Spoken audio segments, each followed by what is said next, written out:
What is up, my ducks and drakes? Welcome to the Karate Lake, and today we're going to continue reading Broken Wings by GracefulRavenFeathers. So, if you like to read the first part of the series, the book and the author will be in the description, as well as my previous readings on the story will be in my Wattpad Real Loud playlist, and on my channel, of course, so you can always check there. With that, I just want to get straight into it. Chapter 7, Virgil. Early to bed, early to rise, V, a sinister voice shouted, waking Virgil with a start. The younger trait flinched as the memories came flooding back to him. Then the pain hit, and the anxiety stiffened a scream. He was sure his ankle, wrist, and at least 2 of his ribs were broken. He was so sore and bruised, and he couldn't move, but what really worried him were his wings. They were mangled. The slightest movement, and they were on fire, bent at angles that weren't natural. Virgil was terrified Deciet had just tormented his ability to fly forever. Flight was one of Virgil's main stress relievers and coping mechanisms. Late at night, while the others were sleeping, he'd sneak out into the wilderness of Thomas's imagination, soaring through the meadows, dodging trees, racing above rivers, and twisting gracefully through the air. He had others, like music and drawing, but flying worked the best after anxiety attacks. And now, the side who damaged his wings stood before him, wielding an assortment of terrifying weapons: a hunting knife, a bullwhip, a machete, and a crowbar. Virgil tried to get up and run, but collapsed with the except of the hunting knife, that is. Virgil's eyes widened in terror as his tormentor approached. Ow. He tried, his breath and heart rate increasingly exponentially. Please. Don't. He sounded weak, even to himself. He grinned and plunged the blade into Virgil's shoulder, twisted it so anxiety shrieked, and pulled it out roughly. Virgil began to cry, panicking once again. Shh, shh, Deciet ordered harshly. We are almost done. Adjusting his grip on the knife, the snake pinned Virgil with one hand, began cutting alternate pattern into Virgil's pale left arm. Anxiety struggled to escape, but every movement made the pain triple. His wings fluttered miserably, dropping a few purple feathers. The knife danced up Virgil's arm, carving morbidly beautiful designs. Soon his arm was a bloody mess, and Deciet released him. Virgil curled into a fetal position. He just wanted this nightmare to be over, but he wasn't sure if his friends would even come to rescue him. Tisk tisk, Deciet said disdainfully. Can't handle a little pain, Virgil? Time to step it up a notch. Virgil groaned in horror, and Deciet grinned again. What is it your little friend Creativity called you? Jason Toddler? He brandished the crowbar, and Virgil froze in terror. He couldn't run, and he definitely couldn't fight. The crowbar felt even worse than the baseball bat. Virgil felt his right arm shatter as it came down. His ribs broke clean, bone fragments conjuring vital organs. His mouth filled with his own blood again, and he spit it out. Tears filled his already darkened vision. Virgil began internally chatting, clinging to one last fragment of hope as he died. They'll come. They'll come.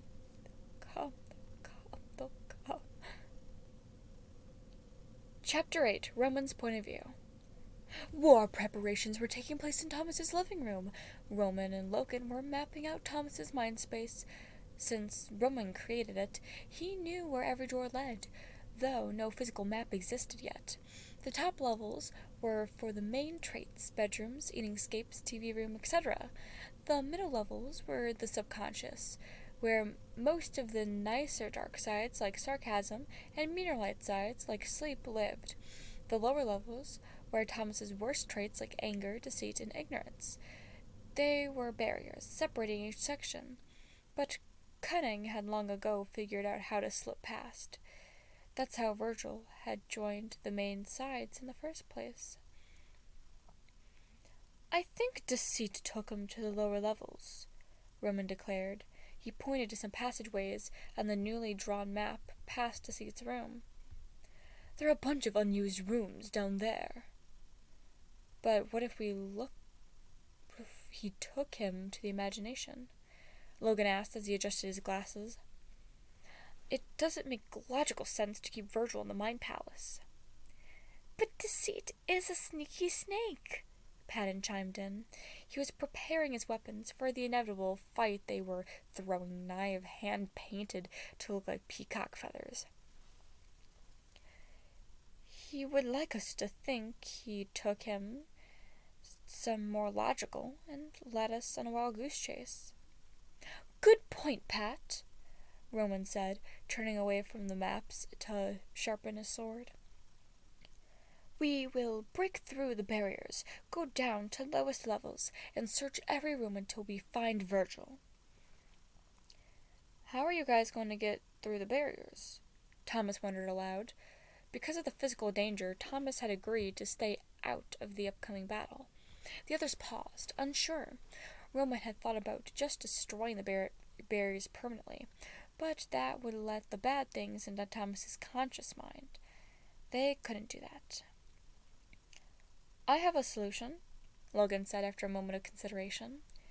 Though it is not my favorite, it will be the most efficient way to get through. We're listening, Teach, Patton said. We enlist the help of another side who knows how to slip through. Who did you have in mind, Logic? Princey asked cautiously. Instead of replying, Logan simply pulled out his phone and typed a quick text message. He is not a fan of Virgil, but he is a light side. We could trust him. He hit send. No more than 2 minutes later, a figure in sunglasses and a leather jacket rose up. He held his phone in one hand and a coffee in another. Girl, I am all over this. We're gonna get you through those barriers, or my name isn't Sleep. S-L-E-E-P. K-Hun? Thomas? Roman said as the newcomer chugged his coffee. Meet Remy. Chapter 9. Virgil's Point of View. Virgil knew he was in trouble when he woke up shirtless and tied to a chair. His arm had stopped bleeding, sporting a mass of scabs and scars. His broken ribs were mostly healed, with no more fragments broken off. His other broken bones had set improperly, and hurt like the devil. His stomach growled, and Virgil internally couldn't starve to death, but he could lose weight to the point of near death. And it didn't help that he was chronically underweight in general. He wasn't sure how long he'd been with Deciet. There had been at least 3 rounds of torture that he remembered, but he didn't know how long each one lasted, and when he died, he had no idea how long it took him to revive and awake again. As Logan would say, there were too many variables. He did know that the last thing he had eaten was a granola bar the morning of his. Also knew that he could startly see his ribs without a shirt, and that his ripped skinny jeans were now a bit baggy on him. Footsteps approached from behind him. Virgil almost screamed again. He desperately wished he could escape, but his ankle was bent at a weird angle and his wings were completely out of commission. Oh, and the ropes. He began chanting in his head to block out Deceit's taunts. They'll come, they'll come, they'll come, they'll come, they'll come. Virgil didn't open his eyes until something painful struck him across the chest. Dark humor was etched on Deceit's fake snake face as he raised the bullwhip again.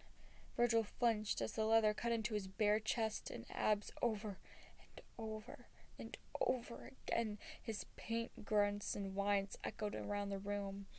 Then something unexpected happened. Deceit stopped. He carefully examined the whip, and Virgil tried to ignore the ruby liquid dripping from the tip. The snake then made eye contact with his captive. The whip is my favorite weapon, he began in a low tone. It was my original tool in the beginning, before Thomas was aware of his surroundings. You hadn't been created yet, as a small child rarely has anxiety of your level, so you don't remember the war. The light and dark sides battled for control, determining what kind of person Thomas would be.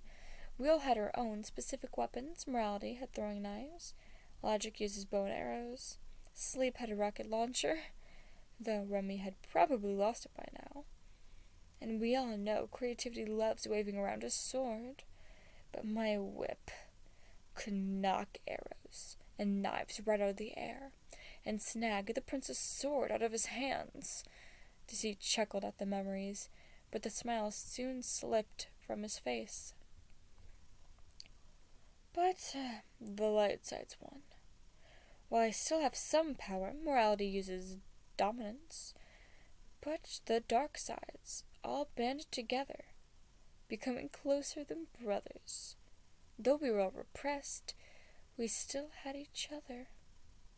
Suddenly, Deciet pointed accusingly at Virgil with his whip, and anxiety froze. And then you formed.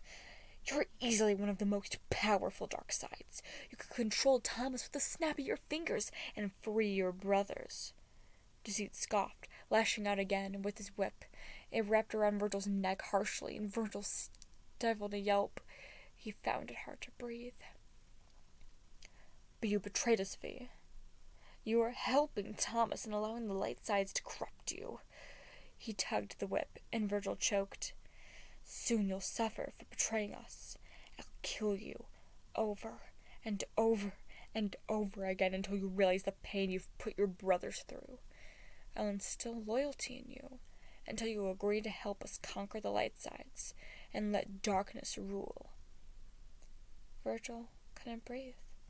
Darkness encroached on his vision as he thrashed and begged and pleaded. He couldn't fight it.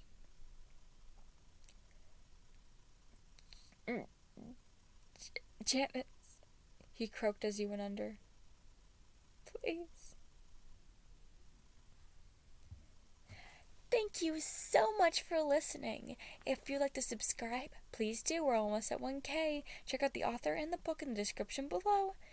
You can also find my social medias in the description below, along with my Instagram, Twitter, TikTok, where I do senior size cosplays, and the channel Discord where you can talk to other ducks and drakes. Once again, thank you for watching, and much like Roman trying to come up with a battle plan, do your best.